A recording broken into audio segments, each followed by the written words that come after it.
Son nom a été donné à des avenues, des universités, des quartiers, autres places emblématiques qui portent son nom un peu partout à travers le monde. Et bien, désormais, toute une ville qui portera son nom, il s'agit de Patrice Emery Lumumba.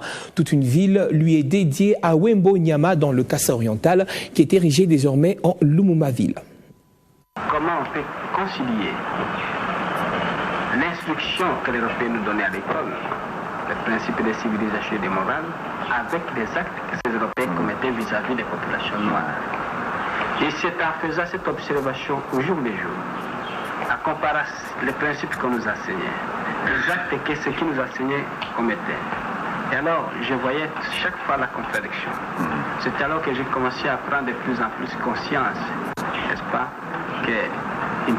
alors, j'ai commencé, n'est-ce pas, à étudier les révolutions à travers l'humanité, très souvent la Révolution française, les causes qui ont été à la base de cette révolution. Pourquoi ces gens se sont révoltés? Pourquoi ils ont lutté pour la liberté? Et j'ai compris que vraiment, à travers toutes les révolutions, il y a un élément profond.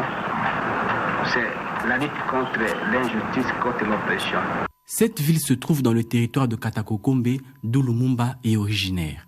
Une région située dans la province de Kasaï oriental et elle couvrira les emplacements actuels de Wembo Nyama et du groupement Ewango. Retenons que Lumumba avait été Premier ministre du Congo de juin à septembre 1960 et avait prononcé le discours de l'indépendance, un discours dénonçant les abus de la colonisation belge et marquant la rupture. Transféré en prison au Katanga après la prise de pouvoir par Joseph Désiré Mobutu en septembre 1960, il fut assassiné le 17 janvier 1961.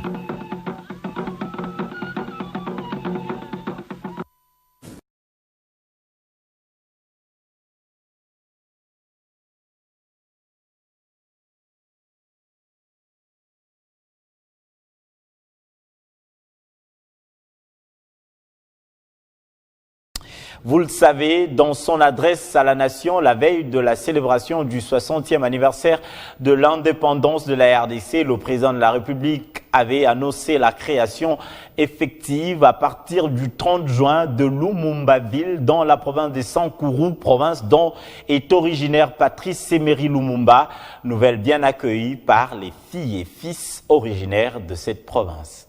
60 ans plus tard, l'acte est posé et c'est un honneur concret de la mémoire du héros national Patrice Emery Lumumba. Après moult tractations et plaidoyers menés auprès des autorités, le président de la République a rendu opérationnel Lumumba-ville. Je viens de signer l'ordonnance portant nomination du maire et du maire adjoint de Lumumba-ville dans la province du Sankourou, rendant celle-ci effective et opérationnelle.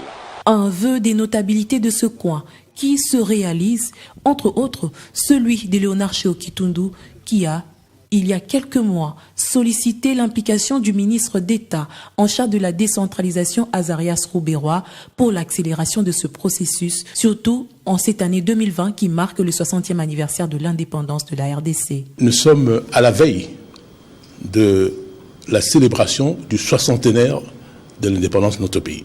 Donc j'estime que l'occasion est propice pour que finalement le gouvernement de la République accorde à la ville emblématique et même mémorielle que constitue Lumumba-ville sa pleine effectivité.